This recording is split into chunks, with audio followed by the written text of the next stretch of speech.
Roosters Men's Grooming Center is a proud sponsor of Ranger Football. It's a classic American barbershop updated for the modern man. Roosters Men's Grooming Center, located on 1431 across the street from the 1890 Ranch Shopping Center, next to the Tower Car Wash. It's not just a barbershop, it's a men's grooming center.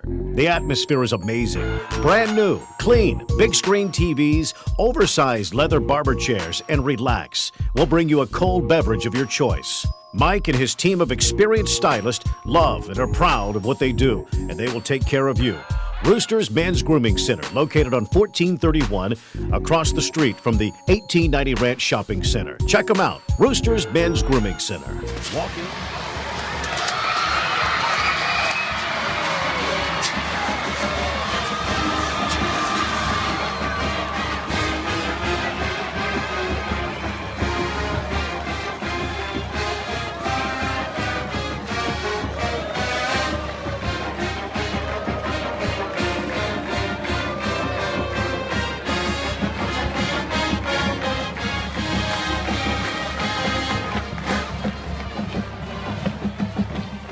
Hey guys, welcome to the Coach Vincent Show here at Roosters Men's Grooming Center off 1431. Since we already did our Players of the Week and our hard hats, we're going to get right into the show. So Drip is known for their home field power. They're much better at home than they are on the away. What are some things you told your players? Well, I just think the best thing you can do, Gage, is go ahead and let your players know what the atmosphere is going to be like. You don't wait till you show up to talk to them about it. It's been since 2010 since we've been over there, so none of the players on this team have played in that atmosphere. I talked to them about, the walk down to the facility from the locker room and walking through their crowd and the one school atmosphere, which makes high school football a lot of fun. There can be a lot of things surrounding that game that we could get distracted with. We just got to make sure we focus on what we need to do. And when you watch them on tape, they play really hard at home, and so we'll have to be able to match that intensity. And since we've had our weekend off, what are some new things that you've seen coming from Drip?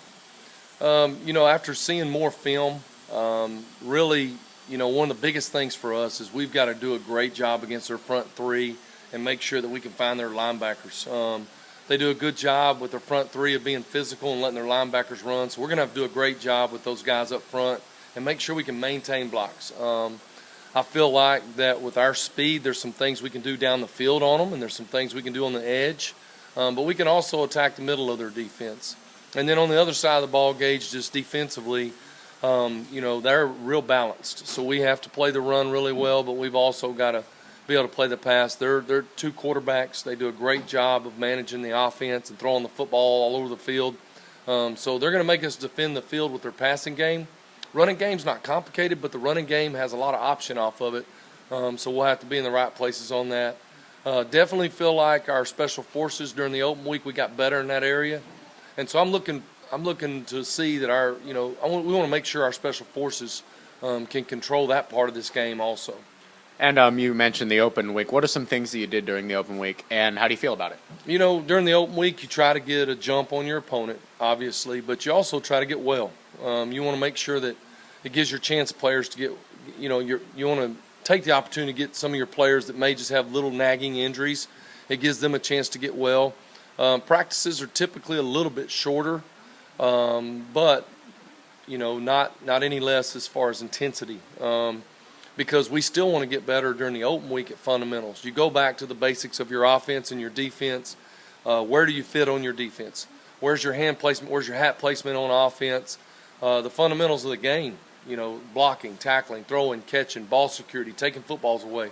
So that's what we worked on during our open week. Kind of work on Vista Ridge during open week since you don't have that opponent on a Friday. Yet still we had to start on the 3-3 stack stuff and make sure we knew what we were doing with that. And definitely just getting a quick look at it. And with this Friday, we actually do have a game. What are some other things we look forward to? Well, this is Breast Cancer Awareness Month, and on our schedule, this week we have our JV playing at home, and our JV, that'll be their game for breast cancer awareness. So we ask our players, we do it a little differently. We don't just, let everyone get out there and wear pink without telling us who they're dedicating the game to. There's a lot of players in our program that have either had moms or grandmothers or close friends that have, either battled or died from breast cancer. And we ask those players to really talk about that and tell us who they're dedicating that game to. So this Thursday night, our JV program will be at home. We'll kick off at 5:30 against Rouse with our JV Black. They'll be playing Rouse. And then our JV Red will play Dripping Springs at 7 o'clock right after that at Ranger Stadium. So everybody's going to want to come out and support those kids and support a great cause. And those JV games are very important to those players. That's their time to shine. And with that, we'll end our Coach Vincent show. Thank you guys for watching. I'm Kelsey. I'm Brittany. I'm Melissa. And you're at Roosters Men's Grooming Center. Go Rangers!